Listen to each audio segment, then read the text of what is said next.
नमस्कार, सुजा समाचार में आप सभी का स्वागत है और मैं हूं आपके साथ निशा शर्मा। खबरों की शुरुआत करेंगे, लेकिन उससे पहले एक नजर इस वक्त की हेडलाइंस पर।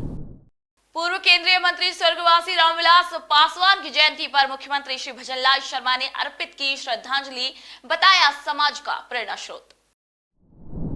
मुख्यमंत्री श्री भजनलाल शर्मा ने कोटपुतली बहरोड के विकास को दी नई रफ्तार, अंत्योदय संबल पखवाड़े में जन समस्याओं का मौके पर समाधान।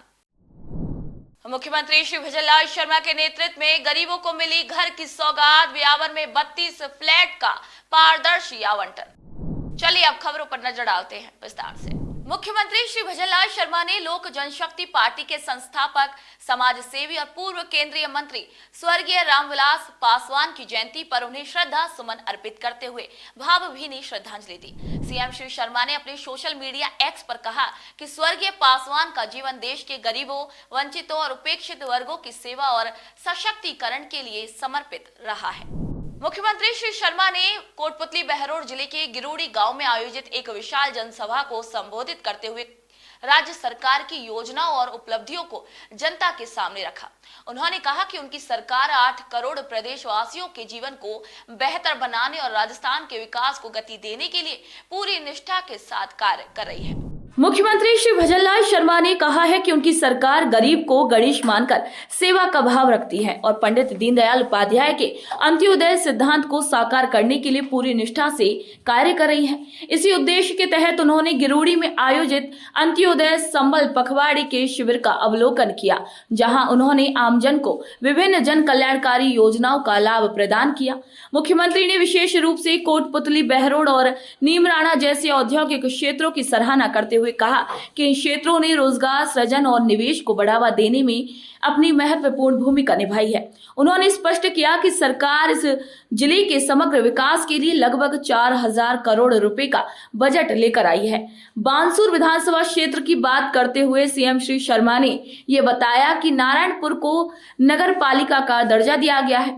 यहाँ स्थित सीएचसी में अब 50 बिस्तरों की सुविधा भी उपलब्ध कराई गई है।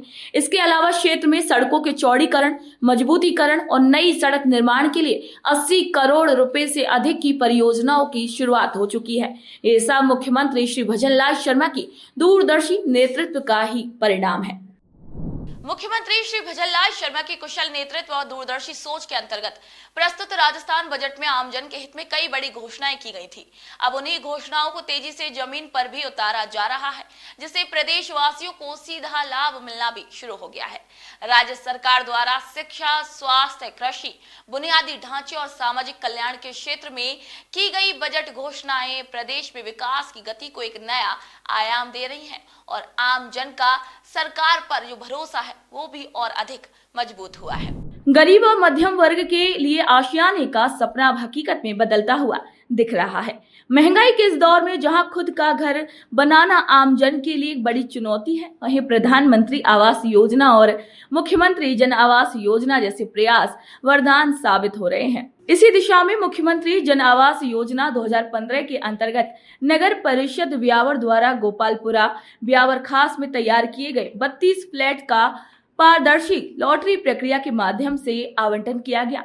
यह आयोजन नगर परिषद सभागार में संपन्न हुआ, जिसमें बड़ी संख्या में पात्र आवंटियों ने भाग लिया। लॉटरी प्रक्रिया विधायक श्री शंकर सिंह रावत, जिला कलेक्टर श्री कमल राम मीना, एसडीएम और आयुक्त श्री दिव्यांश सिंह, आरओ श्री विकास कुमावत और जेईएन श्री पीएस गुर्जर की उपस्थिति में पूरी पारदर्शिता से पूरी की गई। वहीं मुख्यमंत्री श्री भजनलाल शर्मा के नेतृत्व में वर्षों से लंबित इस योजना को एक गति मिली है और अब पात्र आवंटियों को शीघ्र ही फ्लैट उपलब्ध कराए जाएंगे। ये पहल सरकार की संवेदनशीलता और प्रतिबद्धता का एक प्रतीक है, जो गरीबों को सम्मानजनक जीवन की ओर अग्रसर कर रही है।